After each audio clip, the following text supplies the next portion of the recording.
Welcome to our latest video. In this practitioner-only webinar, we are going to discuss how to assess and support our young clients with eating disorders. So a bit more about me and why I'm doing this video today. So I am a registered naturopath and also a nutritional therapist, and I'm practicing here in the UK. I'm also a neurologist, and I specialize in stress and sleep disorders, gut-related conditions, including autoimmunity, but also neuroinflammation. And this is on this basis that I've further continued my training in eating disorders, mental health, and Alzheimer's dementia. Additionally, I'm a Michelin-trained chef with over 30 years of experience. So as you may understand, I understand everything about food from the inside out and how nutrition really affects the body in every aspect of life. So let's start. When we look at this picture, do we see a delicious meal or a source of fear?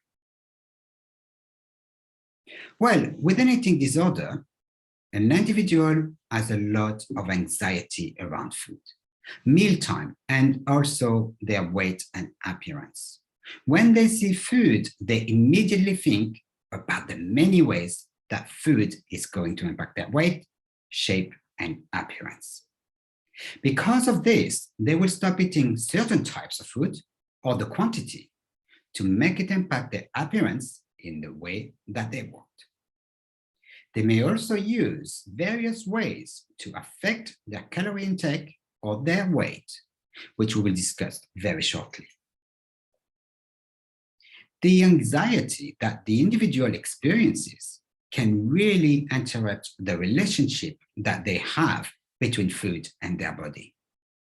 They also struggle to listen to their body's needs and signals around food. For example, how much they want to eat, but also how much they need to eat. Individuals that have experienced eating disorders always speak of the way that the disorder affected every single aspect of their lives, including their social life, relationships, family life, and their work life, and how hard for them it is to be around other people.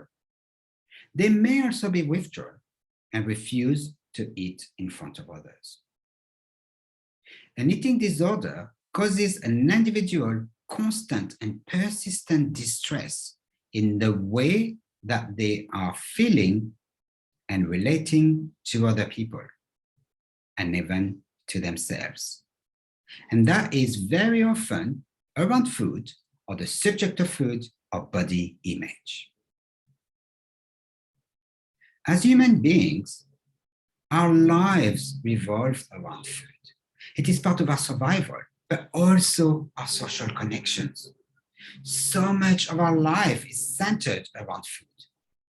But for people with an eating disorder, this can cause them a lot of distress and concern, which can often translate into mental health problems.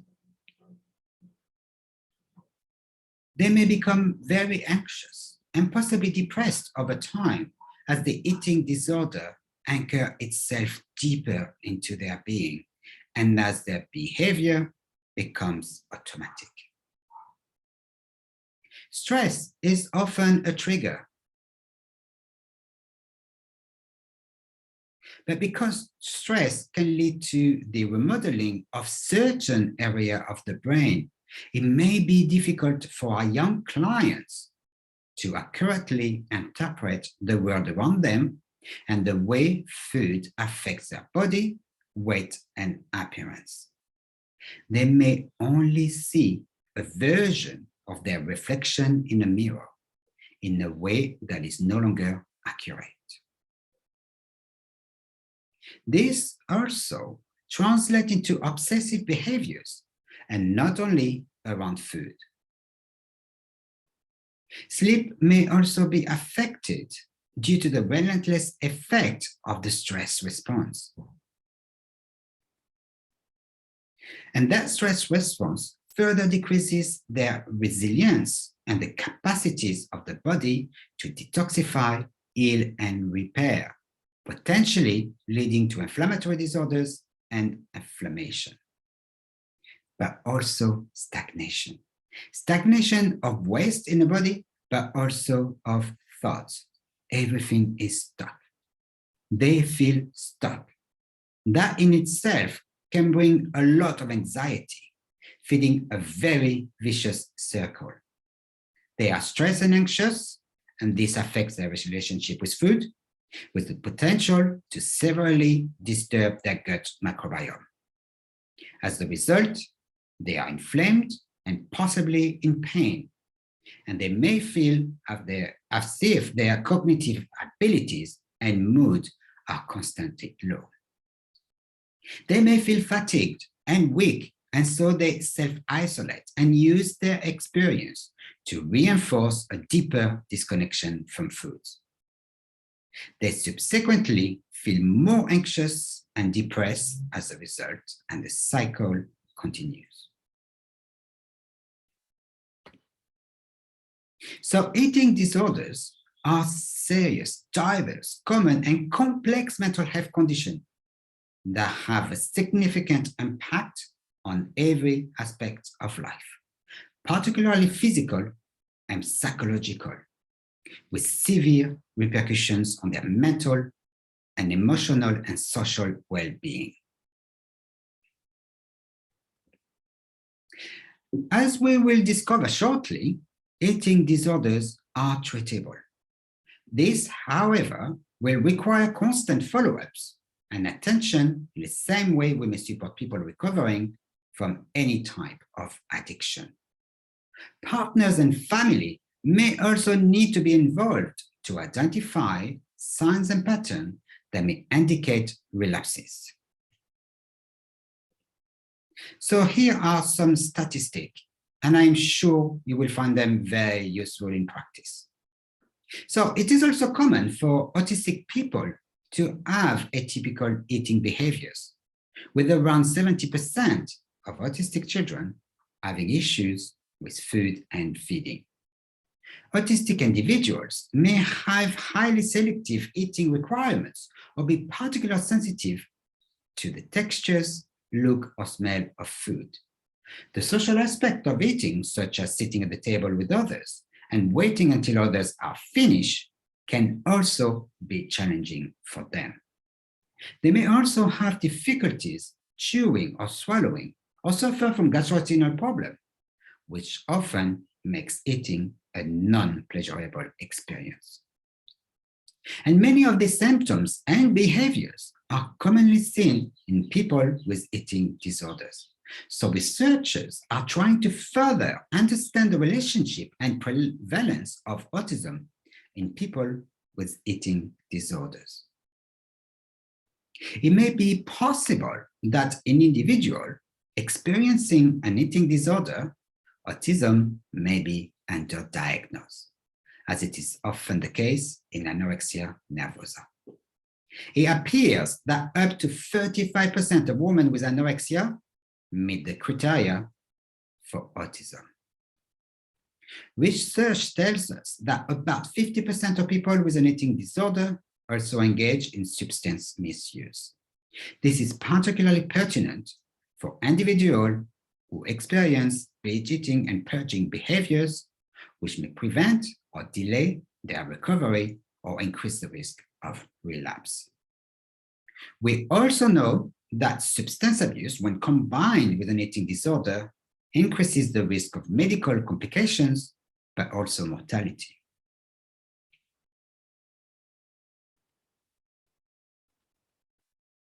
Of people with an eating disorder, 47% have binge eating disorder, 12% have bulimia nervosa, 3% have anorexia nervosa, and 38% have other types of eating disorders, which mean that they often cannot be properly diagnosed by their doctors, and therefore may be left to be feeling even more vulnerable and likely to be prescribed antidepressant, as they are told, it's all in your head.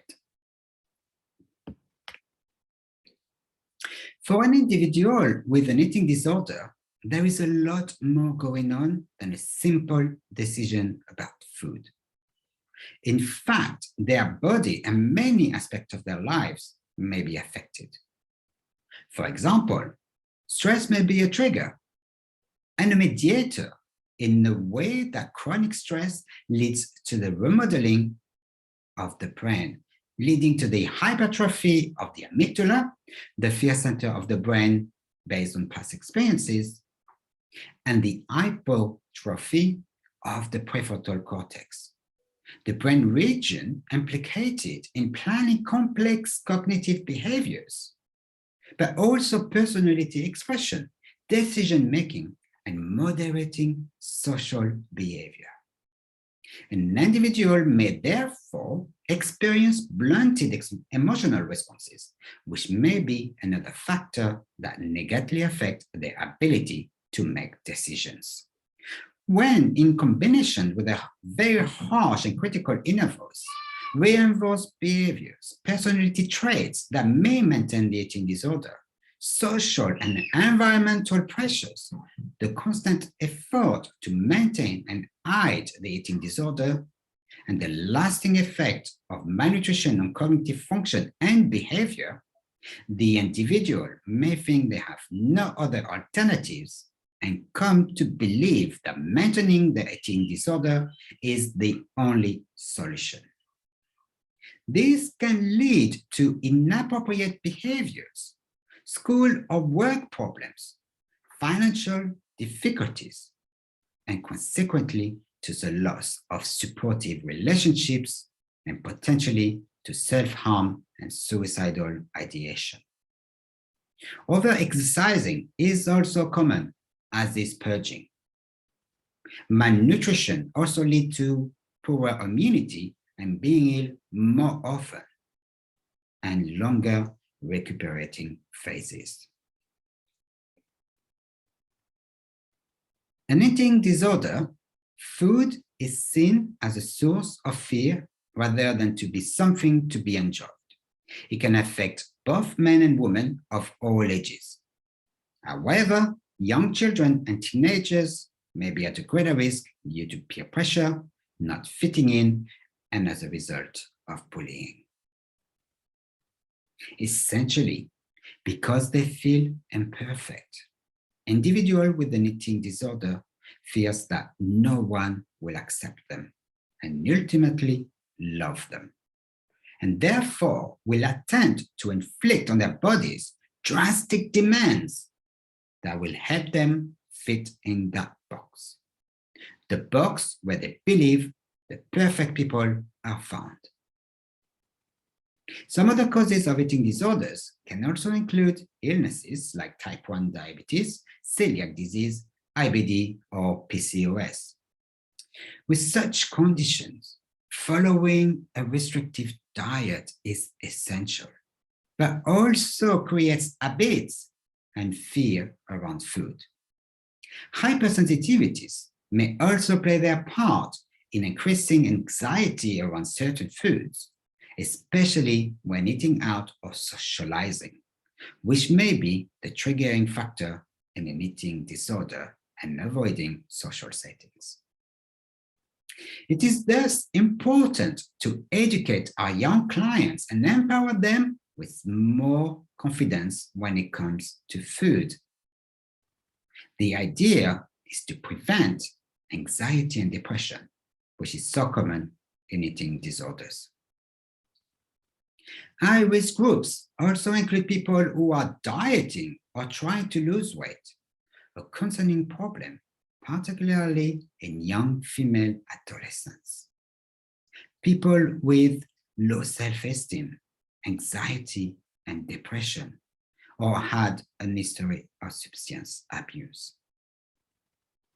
Teens taking part in competitive sports and activities that emphasize a particular body shape are also at a greater risk of developing an eating disorder.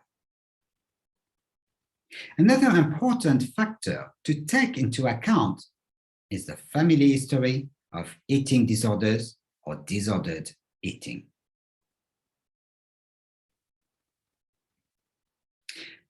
So let's define eating disorders and explore the different types of eating disorders. As we have discovered, eating disorders are serious mental health illnesses that affect approximately 1.6 million people in the UK. Those who experience eating disorders are driven by an abnormal fear of becoming overweight.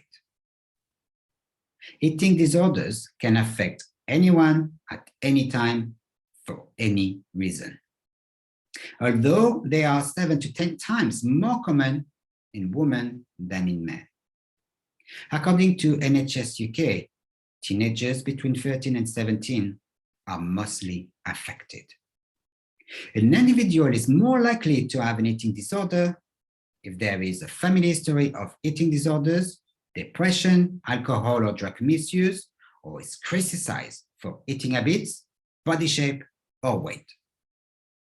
People who suffer from anxiety, low self-esteem, an obsessive personality, or are perfectionists or have been sexually abused may be more at risk of an eating disorder.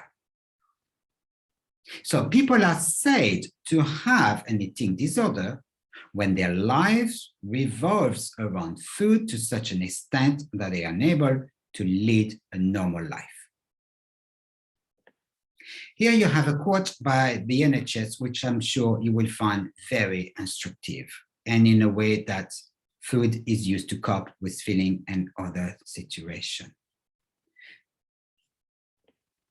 So let's explore the different types of eating disorders. So anorexia nervosa occurs mainly in teenage girls, but it is increasingly affecting boys as well.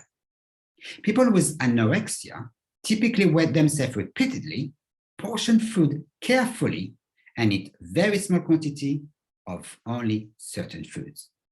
Some people with anorexia nervosa may also engage in binge eating, followed by extreme dieting, excessive exercise, self-induced vomiting, or misuse of laxative, diuretic, and maybe enemas. There are two types of anorexia, the restrictive type and the purging type, which are described in this slide. Bulimia nervosa may often start in the mid-teens, but people who experience it may hide it and not seek help until their early mid-20s. And like anorexia, people with bulimia usually maintain what is considered a healthy or normal weight, while some are slightly overweight. But like with people with anorexia, they often fear gaining weight, want desperately to lose weight, and are intensely unhappy with their body size and shape.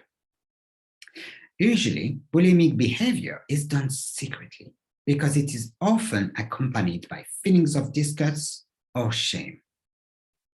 The binge eating and purging cycle happens anywhere from several times a week to many times a day. So here you have the binge eating and restrict cycle, which you will find very instructive, including the psychological effect. So with a binge eating disorder, a person loses control of his or her eating. And like bulimia nervosa, periods of binge eating are not followed by purging, excessive exercise, or fasting, or even laxative abuse. As a result, people with binge eating disorders are often overweight or obese. Imagine for a moment the blood glucose response to overeating and the overwhelming pressure on the digestive system and the impact on the insulin release. Blood sugar dysfunction, as well as blood lipid imbalances, may impact inflammatory pathways, which may become systemic. This is why binge eating is so detrimental to health in the long term, particularly if the individuals rarely exercise and spend little time outdoors and not efficiently dealing with negative emotions and possibly not benefiting from supportive relationship and receiving the right kind of support. The visible signs of anorexia are perfectly described in this culture, which include extreme thinness, and the individual seeing their body shape and weight differently from what it is in reality. They may appear rigid and deeply unhappy, and yet they will deny that they have a problem. Eating large quantities of food in one sitting and then followed by purging is the hallmark of bulimia nervosa. The individual may resort to vomiting, abuse laxative, and over-exercise in an effort to take back control of their body and keep their appearance. Some individuals may also use fasting to compensate for the extra calories consumed. As in anorexia nervosa, the symptoms include malnutrition and severe nutrient deficiencies. On the other hand, a person with a binge eating disorder is focused on using food as an emotional anchor. Food is used as a way to cope with uncomfortable emotions. Therefore, they will not engage in purging. They may also eat without being angry and eat too fast and too much in short periods of time until uncomfortably full. As a result, they may become morbidly obese and may develop metabolic disorders, amongst many other health conditions. In this slide, you can see the physical and psychological symptoms that result from an eating disorder. The list is indeed long, but it is not exhaustive.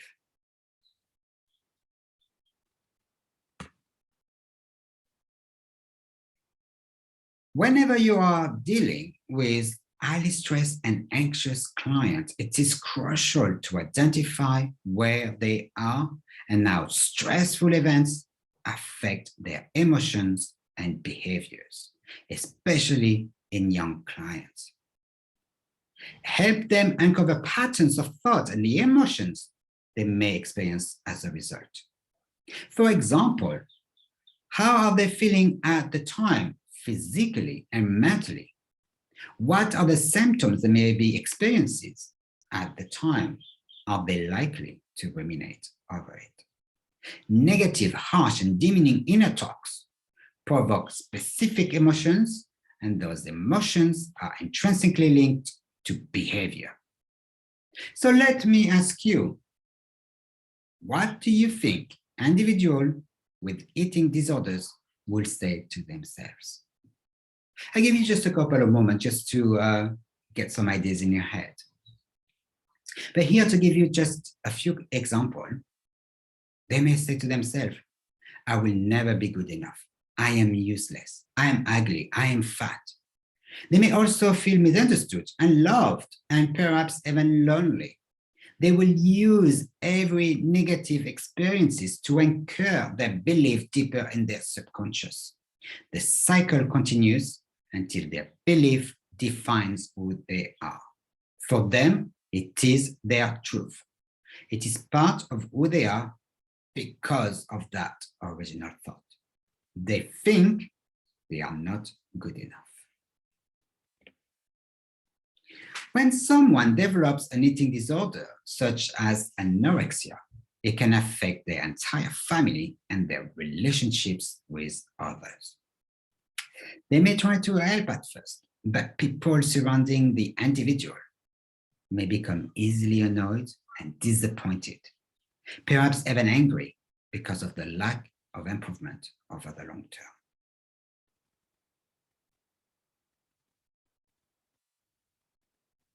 Siblings may also become jealous of the attention they are no longer receiving, potentially a trigger to developing eating disorders themselves. The conventional approach to treating eating disorders include GPs, health centers, referral to a psychiatrist or community mental health team, but also talking therapists, such as psychotherapists and counseling. Support groups also, and finally, hospital care. When there is an evident danger to health or life-threatening behaviors, an individual may be sectioned, which means that they can be forced into hospital care under the Mental Health Act as a last resort. As practitioners, we understand the role of nutrition and that of a holistic approach. We understand the negative impact of malnutrition and stress on the body. We understand the fragility of the gut microbiome, hormonal and neurotransmitter imbalances, and the role these play in health disorders, including mental ill health. Therefore, every aspect of the individual's life must be addressed, including identifying triggers and negative emotions. But not all of us understand mental health disorders. It may thus be important to surround yourself with therapists and other practitioners you can refer your young clients to when needed. During a consultation, it is important to follow the main principles to better understand our clients' situations.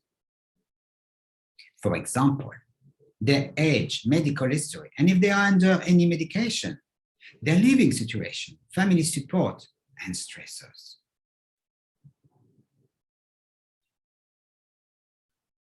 For example, are they having problems at school or at work? Are they bullied? Are the demands too much for them? Do they have relationship issues? Do they feel unsafe? Do they have friends they can turn to for support? Do they have any social lives, or are they spending most of their time locked in their room? Well, these are extremely important questions. And it is also important to now look at their weight history. What is the highest weight they ever weighed? Their lowest weight? Have they lost any weight recently? Have they gained any weight?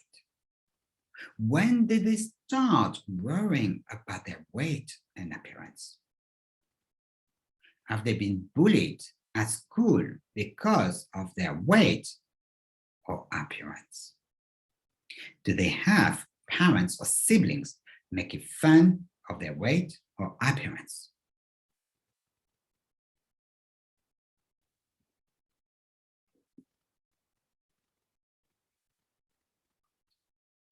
It is also critical to establish the relationship they may have with food. In itself, a food diary may allow us to identify patterns, but it might not reflect the actual feeding pattern. How are these factors affecting their health, their sleep, and mental well-being? While we may suspect nutrient deficiencies from the presenting symptoms, gut dysbiosis, and potentially increased intestinal permeability, it is essential to ask the right questions. For example, are their relationship with food changed recently? What was their food intake before them? What happened? Is there a triggering event worth mentioning? We may also need to look at their fluid intake, alcohol and caffeine, and also any allergy they may have and some hypersensitivities to certain food. Are there any fears around food or any concern about particular food group? Is there any history of binge eating, vomiting, or use of laxative or diet pills? Do they exercise regularly, or are they mainly leading a sedentary lifestyle, spending most of their time in their room? Or are they over-exercising? Well, let me tell you how typical over-exercising is in my practice. While it may be difficult to pick from some of the presenting factors, but when I see or hear intense exercise, I ask myself why. What is their motivation for exercising so much? What is this hiding? Usually, the conversation changes because I want to know more, especially if they have not disclosed their eating disorder or disordered eating. And they come to see me because of gut problem or show obvious signs of malnutrition and inflammation, including brain fog, fatigue, and pain. This is why it is so important to look at all the presenting factors, especially in young adolescents. They are at a peak growth during their life, and so it is essential to identify any deficiencies. Are they getting all the nutrients their bodies need? If you are looking at the young female, has she reached a menarche and menstruating regularly? When seeing a young client, it may be important to listen to the parent in the room, to understand their concern and to get a better insight into the behaviors around food, but also meal times, and any issue arising from the demand they impose on their child or the behavioral patterns that may lead their daughter or son to have an eating disorder. Give particular attention to the body language and facial expressions.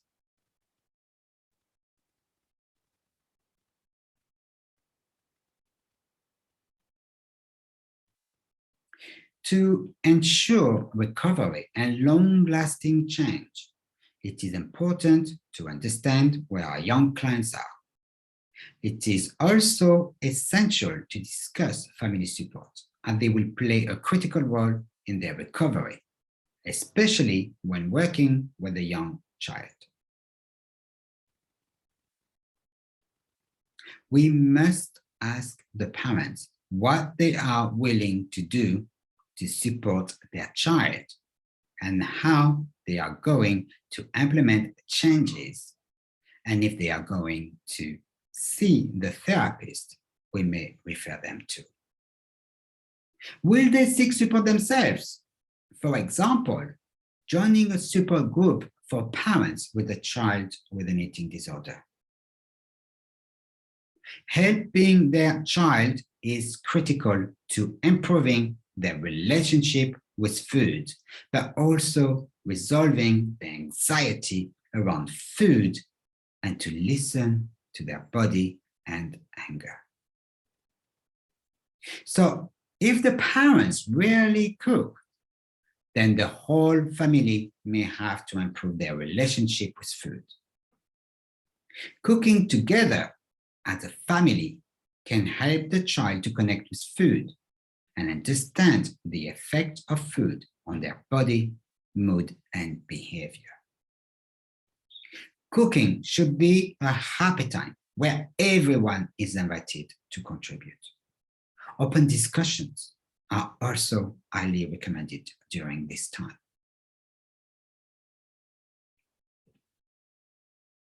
So establishing trust is essential.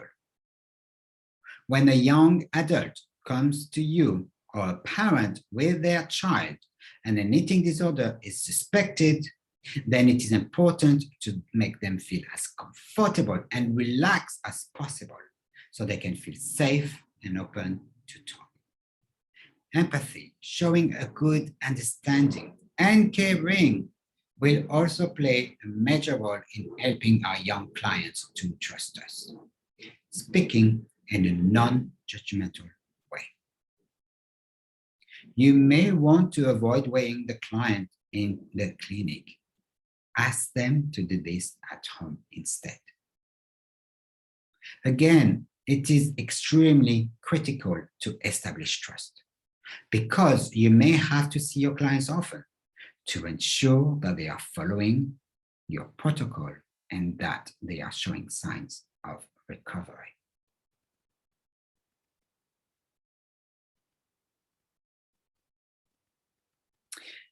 What we also need to do is to assess what the client or their parents want to get out of the consultation, the problem they are dealing with, and what are their long-term goals or aims to coming to see you. Ask each individually so you may notice discrepancies in their answers. This will allow you to build a sound protocol. The child or teenager may also deny that there is a problem or that they do not have an eating disorder, while the parent, on the other hand, may be very worried and concerned. He or she may be even ashamed or angry to be sitting in a room with one or both of their parents. So engage with the parent first to establish what might be the problem and better understand why they booked to see you. Then gently direct your attention to the child and be as gentle as possible, especially if you feel that they are reticent to talk. Remember that they may feel ashamed of their eating disorders or even betrayed by their parents. So introduce some of the risks and dangers that are usually associated with the eating disorder to help the young person understand why everyone is worried and concerned. Take this time to also explain to the parent that they have a critical role to play and that they must ensure that they are understanding and ready to support their child at every step of the way.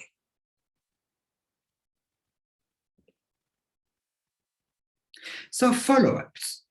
So when a client is very malnourished, it is important for them to gain weight so their body has the opportunity to heal and repair all the damage that has occurred during the periods of malnutrition. The aim is to support organ function and also support the brain. A brain that is starved of energy is the poorly functioning brain. And the consequences include poor resilience, but also poor eating habits, poor sleep patterns, anxiety disorders and depression, and more besides.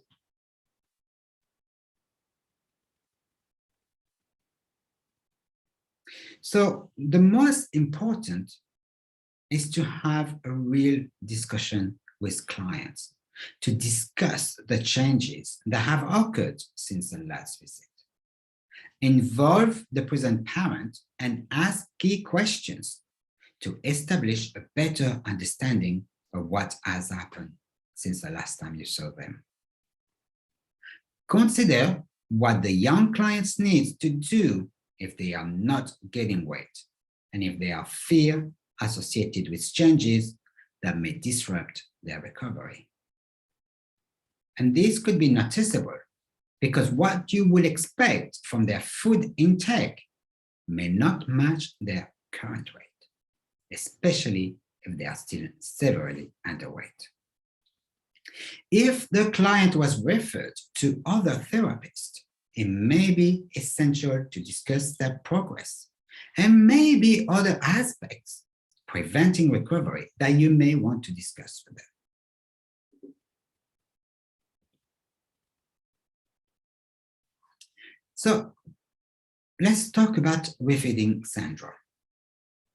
Refeeding syndrome is a severe, potentially fatal medical condition that can occur when there is rapid refeeding, which can be extremely concerning with young or even older clients with anorexia and severely malnourished and has been so for a very long time. Again, we must have an honest conversation with the parents.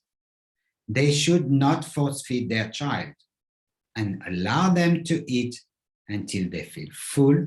And it may be an option to do that, breaking down larger meals into smaller meals to ensure an optimum intake of health-supporting nutrients, without placing overwhelming pressure on the digestive system.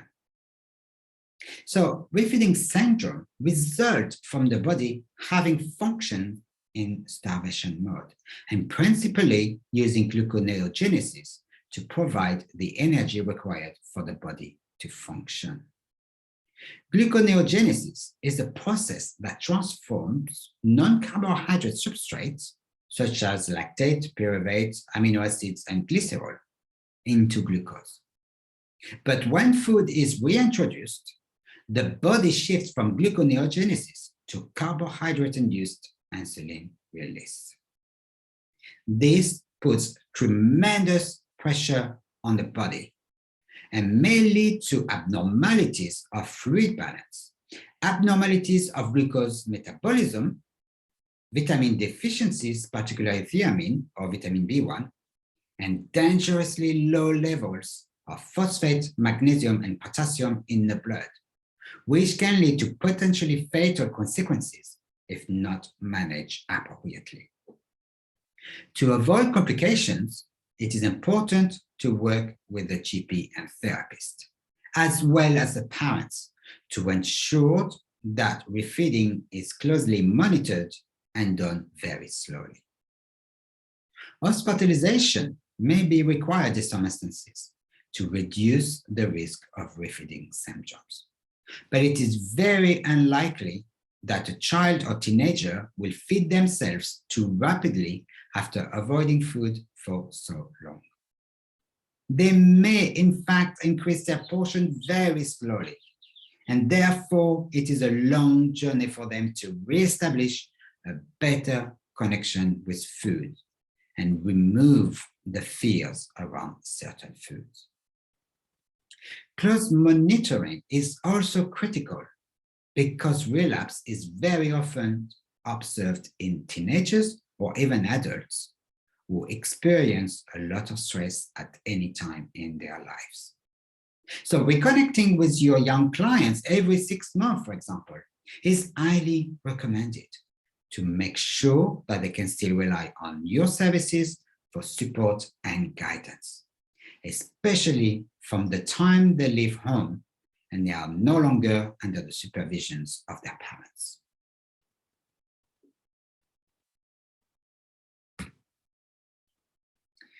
In conclusion, eating disorders are about control over the body rather than the food. Usually, an eating disorder results because of stressful or traumatic life events. The separation of parents or domestic abuse, teasing and bullying, particularly about body size and appearance. For individuals, having no control over their lives can be the triggering factor for eating disorders, because having control over their body gives them some sense of hope, in a way that if they are thin, their lives will be better. People will love them and they wouldn't feel so much like a failure anymore. So here are some of the recommendations when dealing with a young client. So again, it is essential to work with the parents and help them feel more confident. So do you remember the thought, emotion, behavior cycle shown in one of the previous slides? Well, as nutritional therapists, this is where we can have the biggest impact. We need to go at the source of the problem. We need to help our clients break the pattern. Help them identify negative self-talk. Provide support in the way of handout or referring them to talking therapy. And talk about the importance to take part in exercises like relaxation, meditation, and journaling. explained the importance to spend more time indoors and exercising daily in a way that supports the body, their mental well-being, and the stress response. Explain the risk of over-exercising and the role of stress in health disorders. But listen to your own feelings as well. It is important to understand the limitations of your capacities. So refer to a therapist specializing in mental health and eating disorders if you feel that it is a trigger for you too. The client will pick up on the word you use and your body language, and thus may affect your rapport.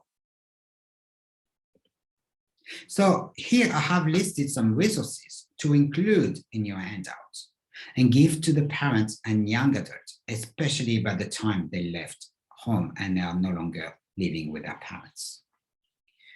These are for the UK, but find all the information relating to eating disorders in your own country and make sure to provide the information to your clients, especially your young clients, because this will provide extra tool they can rely upon, which in itself may reduce the anxiety around their eating habits and the change they have to make. So here you can find a recapitulative of the main eating disorders, which is an easy to point out handout that you can quickly refer to in practice. So let's look at some case studies. Let's start with Essie. Essie was a young female client that was severely underweight, and yet she believed she was overweight. She came to see me because her best friend was worried about her and because her hair was thinning and she looked pale and tired all the time. She was suffering from severe bloating and bouts of constipation. She would also feel as if her thoughts were muddled. Sometimes she would be confused. She would not remember what she just talked about, or she could not recall the name of the person she was talking to. As I dive deeper into the questioning and asked about food intake, it was obvious that food was a problem. In fact, she was solely on protein shakes.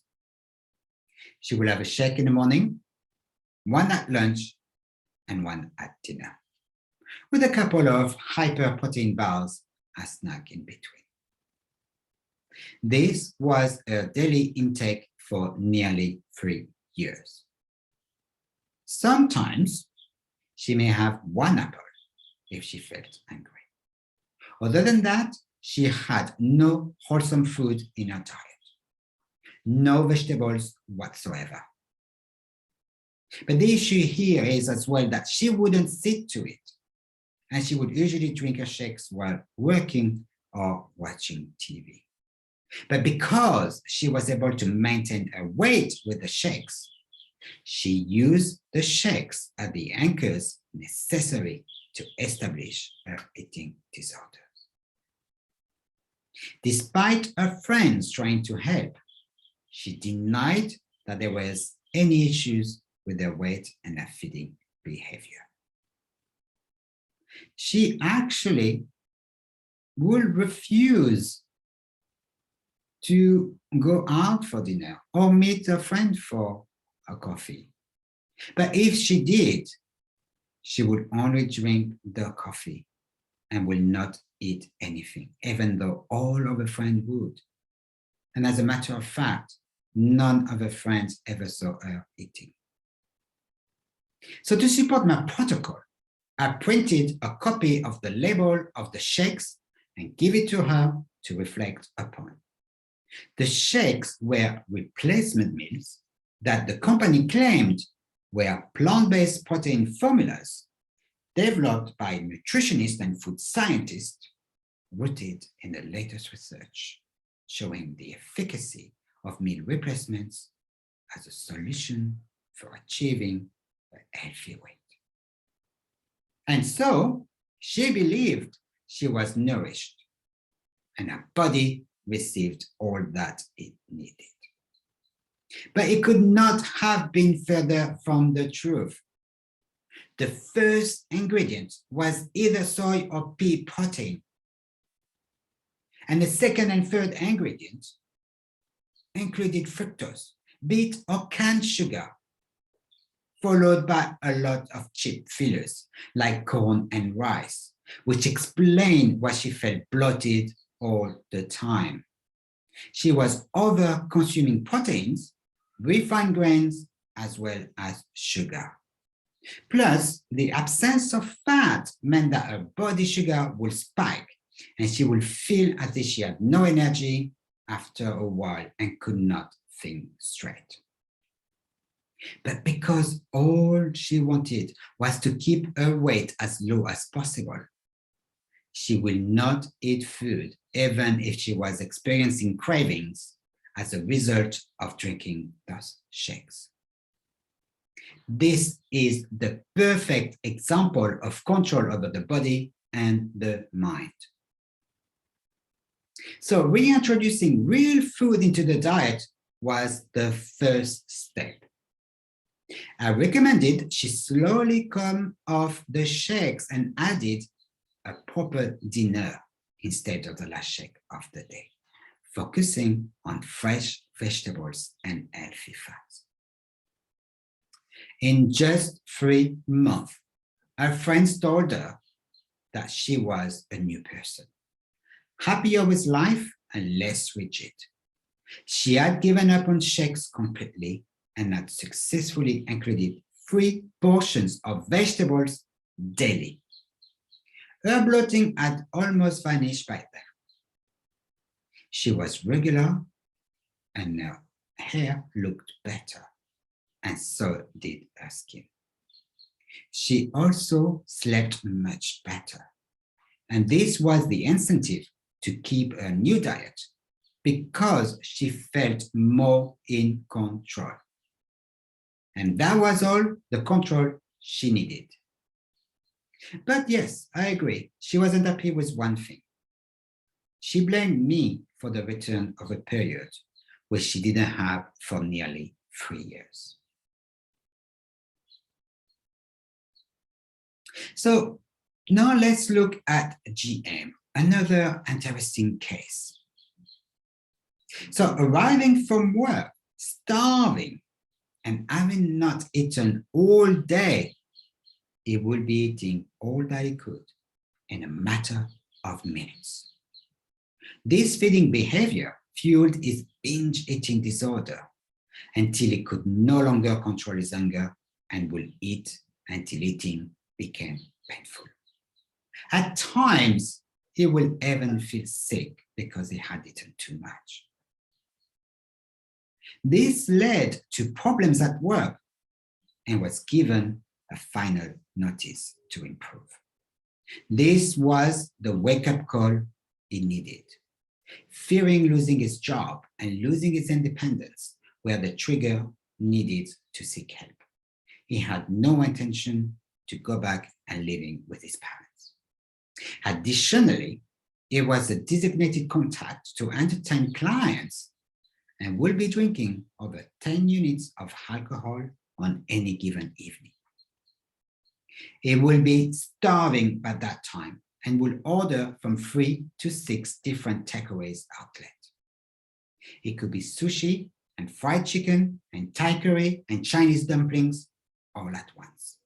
And yet, he would rarely consume one of his 5 a day. He was so overweight that even his lunches quickly became a combination of different food products he would get from the nearest shops to satisfy his hunger and feed the overwhelming urge to eat. He would hide from everyone to devour his food. Indeed, food was no longer a pleasure. Food was all he was thinking about. There was nothing on his mind but food. Having responsibilities at work meant that he was underperforming and could not concentrate on the tasks ahead. Additionally, he worked with clients abroad, which meant that he had to answer calls during the hours of 1 and 3 in the morning. His circadian rhythms were so disturbed that he had trouble sleeping. He will be so exhausted in the morning that he will drink 1 liter of brewed coffee to wake up. He was so exhausted that he placed the coffee machine on his bedside table to help him simply get out of bed. My aim at first was to reinstall a connection with food. I explained what food is and why it is important for our health. I recommended increasing fiber intake and also the consumption of vegetables. 1 portion per day to start with. He was happy to progress to 3 portions per day after just 2 weeks. It was a challenge on some days, but he was prepared to change. And this was enough to keep him on track. He lost 20 kilos in under 6 weeks and started to sleep better, which was a great improvement from where he was previously. After 3 months, his life has changed completely. He is still slightly overweight, but has a much greater relationship with food. And he tries his hardest to not go back to his old ways.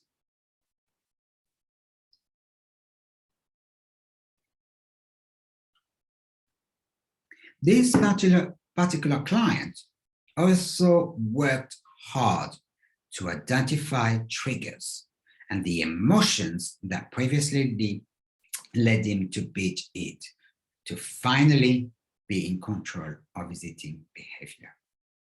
He exercises daily for 30 minutes and is journaling every day.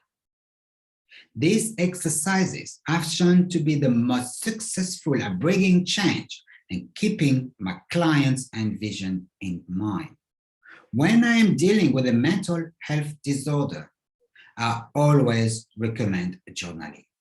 It is so powerful, especially when used in combination with affirmation and relaxation techniques.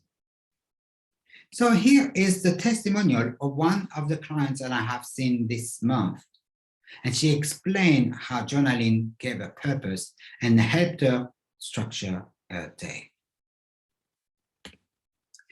Now, it will be an overstatement to say veganism is a specific trigger for an eating disorder, or that going vegan or vegetarian inherently increases the risk of developing an eating disorder.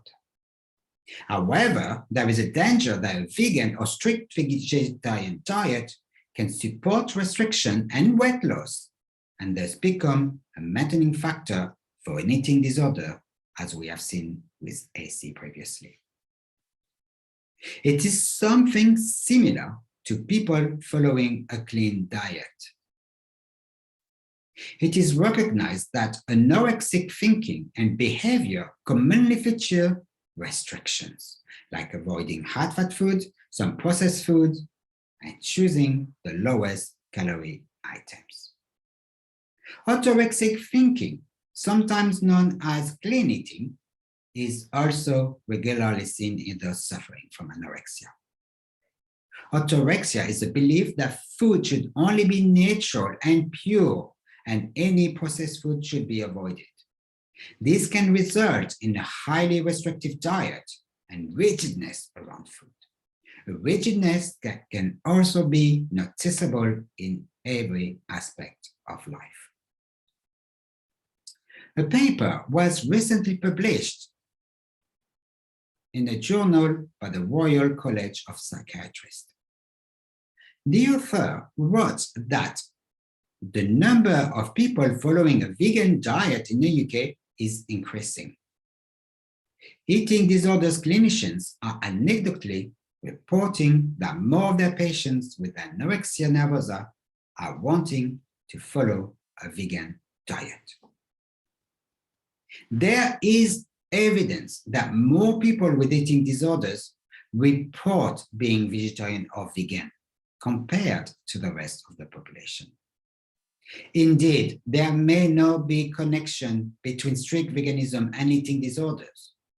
However, some people become attracted to vegetarianism and veganism as a way to reduce calories and food intake. This is a warning sign that the person may have disordered eating practices and be at risk of developing an eating disorder. If dietary omissions are occurring to serve eating disorders patterns of rigidity and restriction, or from a place of fear, it is important to find out why. So looking at all types of restrictive diets or self-imposed restrictions, the primary motivation of our client for following a strict vegan or vegetarian diet may be weight loss, calorie restriction, or altruistic notions of healthy food. However, this is expressed as an ethical diet preference. Because our society promotes that we should support the choice of an individual, this can make it uncomfortable or even difficult for us practitioners to challenge the motivation for our clients' lifestyle choice. Remember that clients with anorexia will deny they have a problem. Another factor we need to take into account when questioning restrictive dietary habits. So we must ask the right questions and make sure to be understanding, non-judgmental, and provide important information about their health and mental well-being and the consequences of over-restricting their diet. This is even more important if a strict vegan client rarely cooks and relies on takeaways and ultra-processed vegan ready-made meals. So let's look at the following case study. Because AD cannot be categorized as a young adult anymore, I didn't want to include this case study at first. Then I realized that is still an ideal case to look at and understand the power of an eating disorder over a lifestyle. It is also an eye-opening case that you may want to remember when dealing with similar clients in practice. So first, let's look at the ATM. So the antecedents included family history, many cases of arthritis and allergies, including asthma, several cases of anxiety in the near family, several cases of thyroid issues, depression, dementia, heart disease, and diabetes. Other antecedents included being bottle fed. Main problem in younger years, memory problems, which were followed by seizures and epilepsy. Current problem and presenting symptoms, weight loss and inability to gain weight, itchy, dry skin and scalp, as well as rosacea and hot flushing. Feeling cold and always having cold hands and feet. Fungal toenails and frequent yeast infections and urinary tract infections. Hay fever, hive and urticaria. Candida, leg and muscle weakness. Edema in lower legs. Restlessness, joint pain, very severe gastrointestinal problem with the main IBS-like symptoms, including bloating. Very severe B12 deficiency, kidney stones, Other concerns including problems with memory and concentration, often confusion, and difficulties in making decisions, mood swing, anger and irritability, and aggressiveness at times, anxiety and depression, lack of sex drive, panic attacks, and suicidal thoughts. Finally, he also talked of a history of problems with alcohol. He had several colonoscopies and endoscopies. As they showed nothing major, doctors can't tell what could possibly be wrong and therefore cannot diagnose any specific gut disorder. And yet, they have prescribed carbamazepine for seizures and levothyroxine to treat the signs of hypothyroidism. They have also ordered regular B12 injections. So this particular client has been diagnosed with hypopituitarism, hypothyroidism, and secondary hypogonadism. Several episodes of hypoglycemia, which may occur several times a week or a day, making it difficult to move around and go anywhere. So much so that this particular client requires crutches to get out of the door. And it is out of energy by the time it crosses the road. Staying indoors is simply the preferred option. During the consultation, there was also indisputable evidence of disproportionate stress and a lot of anxiety in general, as well as fears associated with certain food groups, and particularly fat. As we discussed diet and food intake, it became obvious that this particular client was following a strict vegan diet. He was also avoiding fat completely. This raised an alarm bell because I would have expected that with seizures and epilepsy, his doctor and neurosurgeon would have recommended a therapeutic ketogenic diet. But it wasn't the case.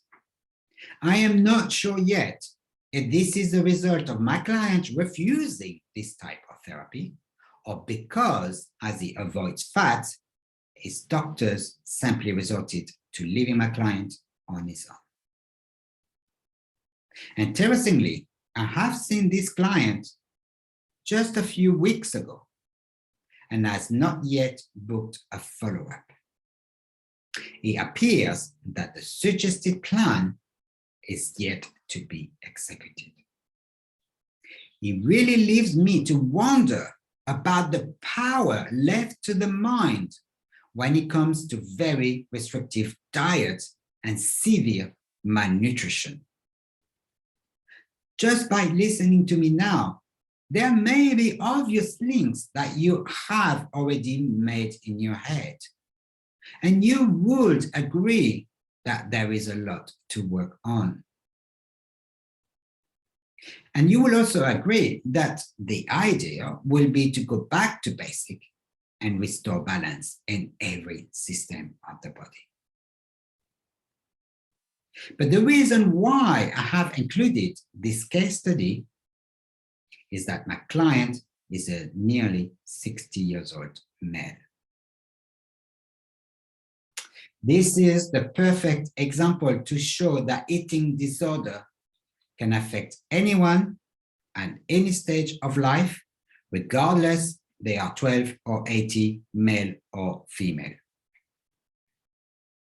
It also shows that eating disorders can be hidden for many years, even through a lifestyle, and the repercussions on the body life-altering.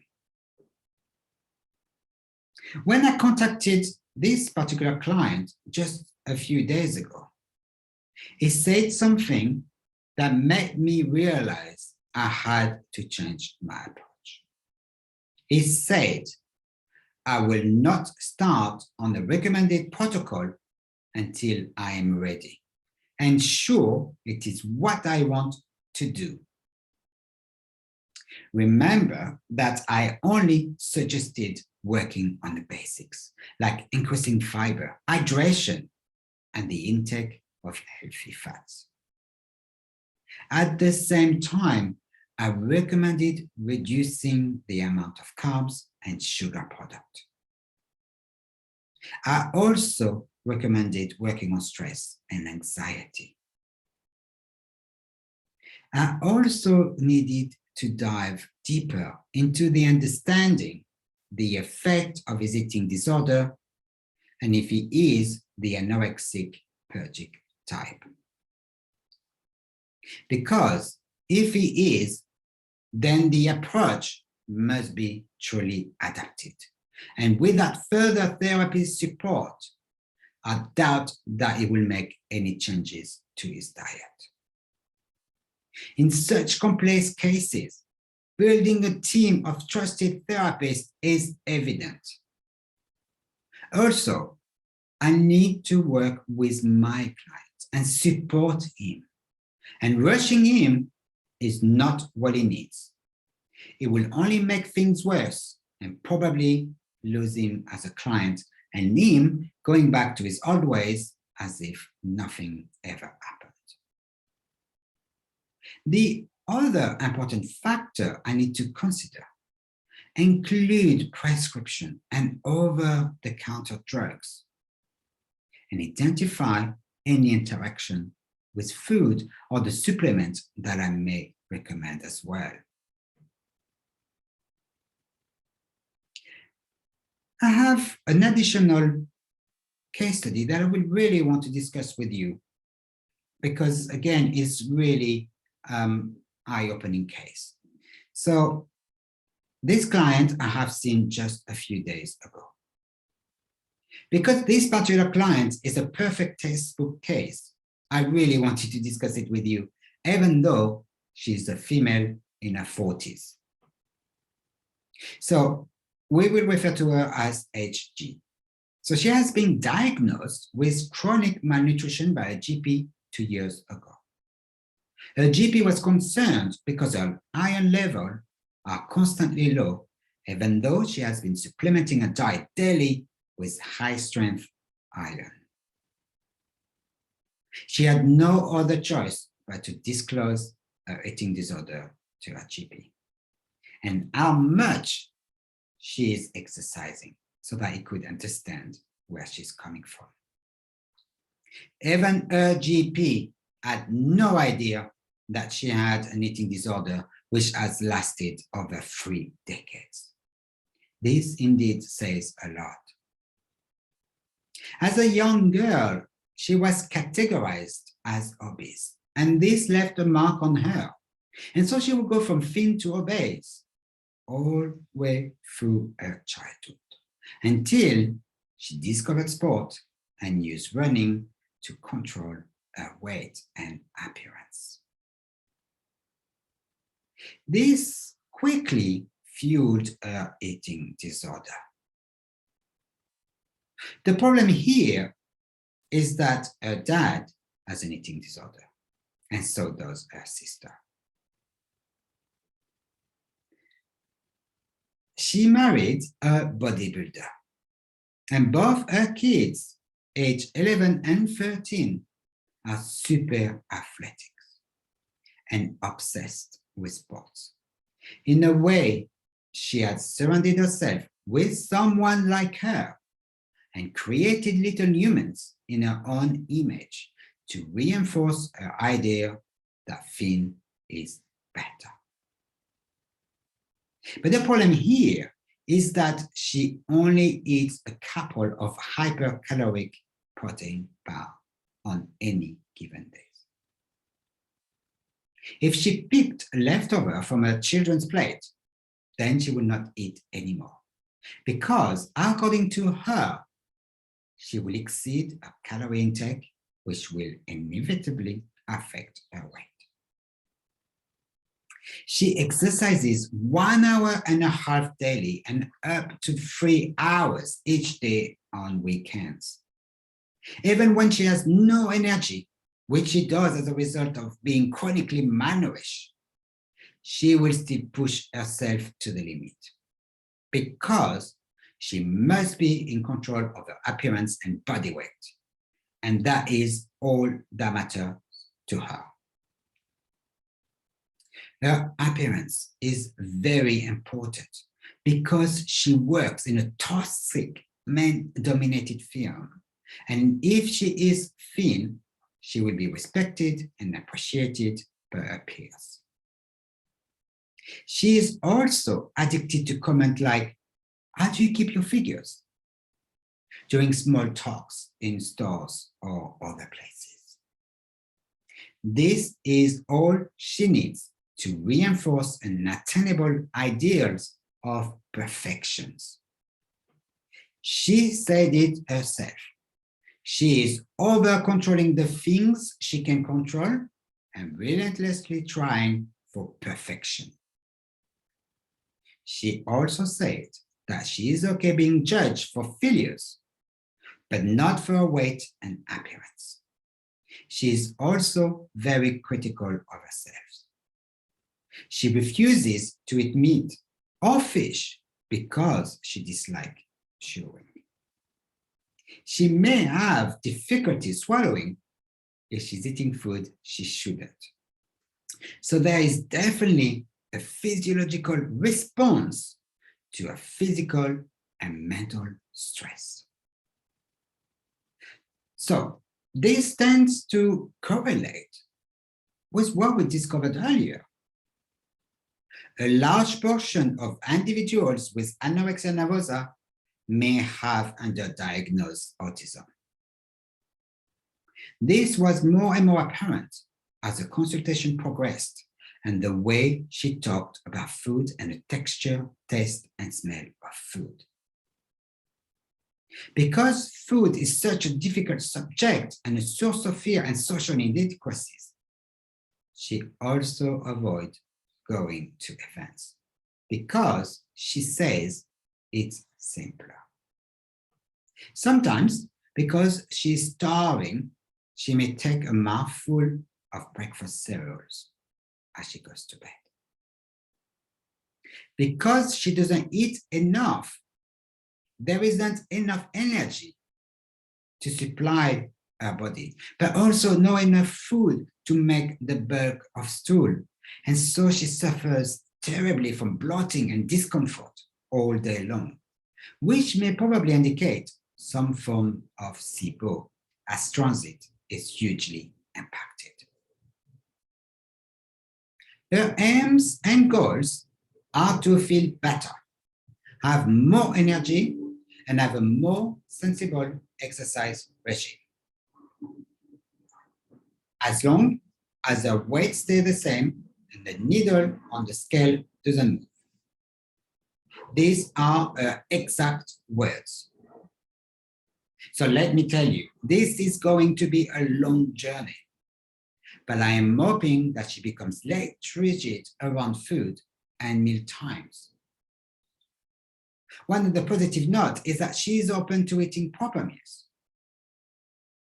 But I have only recommended bone broth and vegetables meals to start with, like soups, salads, crudités, and steamed vegetables. As long as she eats 5 to 6 small meals a day to start with, then we are on a way to recovery. I also recommended talking to a therapist, and I am hoping she's going to. So in conclusion, when you want the best for your clients, you need to understand them and work with them, support them, and match the speed at which they want to work. You may feel frustrated with results or the lack of regular follow-ups, but it is your client's journey. Everyone is on a different path, and they walk it at the pace that is familiar and safest for them. If they feel safe with you and are not judged in any way, especially teenagers, then they will work with you. And they will thank you for being there for them when they needed you the most. Recovery is possible, but it will take time. Your clients and your young clients need to be ready for it and ready to work towards recovery. And you need to be ready for it because they will rely on you and your expertise at all stages of their recovery. So here are my latest books, and for more details, you can visit my website at nutrunity.com, and the hardback cover of Energize 30 Days to Vitality will be available later this year, and Detox Before Energize can be pre-ordered by simply emailing me at hello@nutrunity.com. The next scheduled course on mental health awareness will be starting September 3rd, 2022. The early bird practitioner discount, if you register before the 5th of July, will be $295, but it will revert to £435 after that. So make sure to register your interest right now by emailing me at hello@nutrunity.com. I will do also a Facebook Live and a YouTube Live to make sure that you have all the time to listen all the aspects of the course and ask any question. So keep in touch and follow us on social media. And as soon as the live is there, join me and you can ask me all the questions that you want. So thank you so much for listening to my talk today. Here are some more information and also where you can find me and contact me. Thank you so much.